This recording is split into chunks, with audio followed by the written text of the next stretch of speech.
হে আমার রব, হে আল্লাহ, আমার হৃদয়টা আজ আপনার সামনে জীবনের সবচেয়ে অভাবনীয়, স্বনির্ভর ও পরম আনন্দের সত্য আপনার কাছে চাওয়ার মাঝে পৃথিবীর সব ধরনের অনুভূতি নিয়ে চূড়ান্ত মিনতিতে নত জানু। আমি সেই বান্দা যে আপনার কাছে মিনতি জানিয়েছিল আমার প্রতিটি রাত যেন হয় আমার জীবনের শ্রেষ্ঠ রাত। আর সেই শ্রেষ্ঠ ইবাদতই আমাকে শিখিয়েছে দুনিয়া সব আলো নিভে গেলেও আপনার নৈকট্যই হলো আমার একমাত্র আলো। আমি জানি আমার প্রতিটি দোয়া আপনি শুনছেন, আর এই শ্রবণের নিশ্চয়তাই আমার হৃদয়ে ঐশী ধরনের বীজ বপন করেছে। আমার রব, এই দুনিয়াতে মানুষ সম্পদ চায়, ক্ষমতা চায়, বিশালতা চায়। তারা মনে করে এই অর্জনগুলোই তাদেরকে সুখী করবে। এই লোভ তাদের হৃদয়ে অস্থিরতা এনে দেয়। কিন্তু আপনি হলেন আল গনি, আপনি হলেন আল আযীম। আমি যখন ভাবি হে আল্লাহ, আপনার আল গনি নাম, আপনি হলেন যিনি কারো মুখাপেক্ষী নন, আপনি হলেন যিনি সব কিছুই আপনার নিয়ন্ত্রণে রাখেন। আপনার ঐশ্বর্যের সামনে জমিনের সব ধন হলো একটি অস্তিত্বহীন বিন্দু মাত্র। আমি যখন আমার সব অভাব ও ক্ষুদ্রতা নিয়ে আপনার কাছে হাত পাতি, তখন আমার মনে হয় আমি সরাসরি সেই অনন্ত ভাণ্ডারের মালিকের কাছে চাইছি, যার দানে আপনার কোনো কিছু কমে যায় না। এই উপলব্ধি আমার হৃদয়ে স্থায়ী সাকিনা এনে দেয়। এই সন্তুষ্টি আমাকে শেখায় আমার সবচেয়ে বড় অভাব হলো আপনার ইবাদতের অভাব। হে আল্লাহ, আমি চাই আমার প্রতিটি চাওয়া যেন হয় এই চূড়ান্ত ঐশী ধনের অনুভূতি নিয়ে।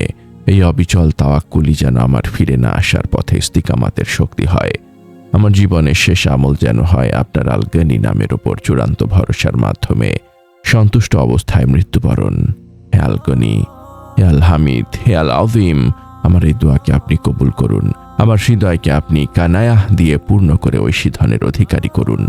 আমার জীবনের শেষ আমল পর্যন্ত যেন আমি আপনার মহত্বের আশায় পূর্ণ থাকি।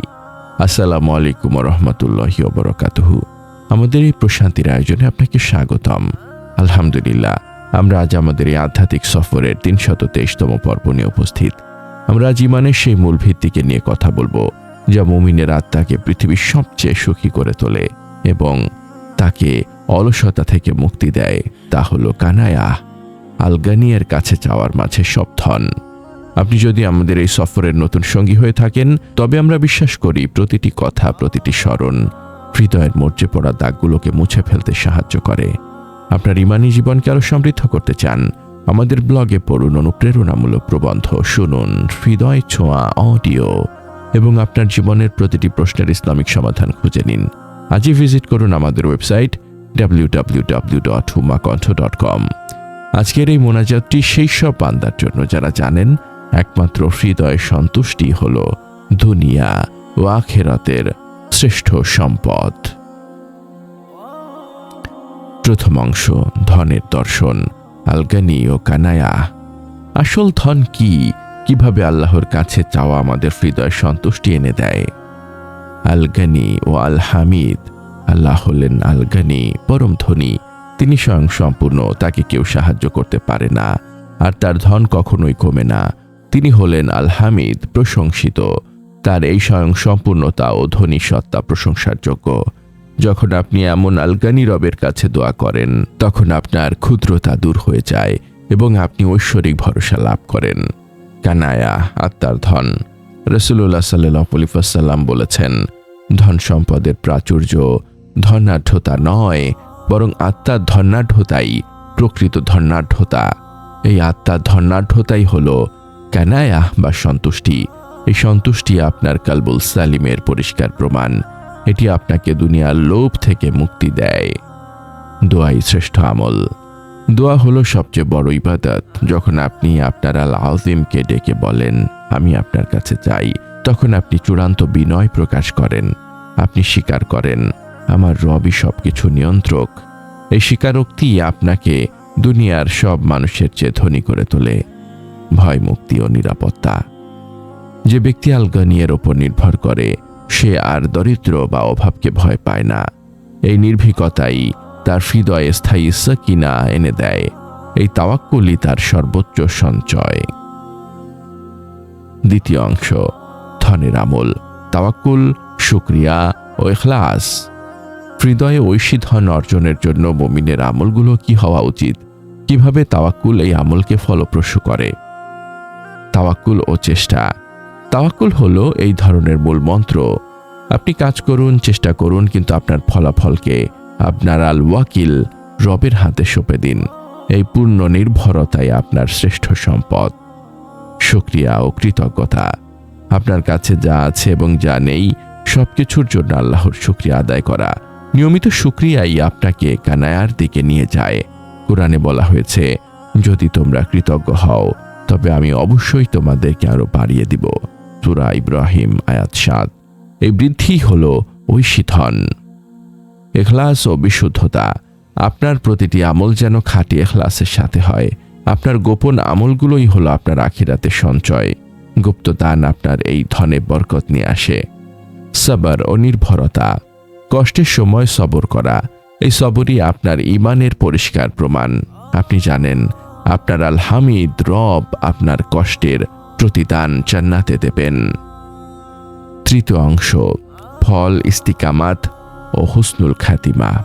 এই ঐশী ধন মুমিনের জীবনে কি চূড়ান্ত ফল নিয়ে আসে? কিভাবে এটি স্থায়ী শান্তি ও শেষ আমলকে নিশ্চিত করে? সাকিনা ও অস্থিরতা মুক্তি। যে ব্যক্তি আল গনিকে চিনেছে এবং তার কাছেই চেয়েছে, তার হৃদয়ে স্থায়ী সাকিনা বিরাজ করে। দুনিয়ার ক্ষণস্থায়িতা তাকে আর বিচলিত করতে পারে না। ইস্তিকামাতের ভিত্তি। এই কায়নাহি আপনার ফিরে না আসার পথে চলার জন্য অবিরাম শক্তি যোগায়। যখন আপনার হৃদয় ধনী থাকে তখন শয়তানের প্রলোভন আপনার পাকে আর টলাতে পারে না। রিদওয়ান ও ঐশী সন্তুষ্টি। এই হৃদয়ের সন্তুষ্টি আপনার জন্য আল্লাহর রিদওয়ান নিয়ে আসে। এই সন্তুষ্টি হলো সবচেয়ে বড় ধন। এই ধন লাভ করলে আপনার আর কোনো কিছু চাওয়ার থাকে না। হুসনুল খাতিমা। আপনার জীবনের শেষ দিনটি যেন এই চূড়ান্ত সন্তুষ্টির ওপর হয়। আপনার শেষ আমলটি হবে আল্লাহর আল গনি নামের ওপর চূড়ান্ত ভরসা রেখে ভয়মুক্ত অবস্থায় আত্মসমর্পণ। আপনার হুসনুল খাতিমা হবে এই অনন্ত ধনের পুরস্কার। হে আমার ভাই, আমার বোন, আপনার এই পবিত্র উপলব্ধি আপনার রবের কাছে আপনার জীবনের সবচেয়ে বড় চাওয়া।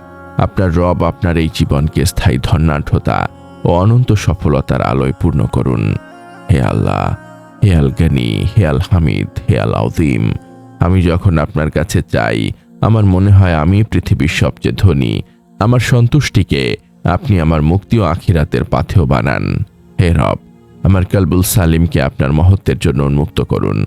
আমার ইস্তিকামাতকে এই কানায়ায়ের মাধ্যমে দৃঢ় রাখুন এবং আমাকে লোভ ও হৃদয়ের অস্থিরতা থেকে রক্ষা করুন। আমার জীবনের শেষ আমলটি যেন আপনার ঐশী স্মরণে পূর্ণ থাকে এবং চূড়ান্ত বিনয়ের ওপর হয়।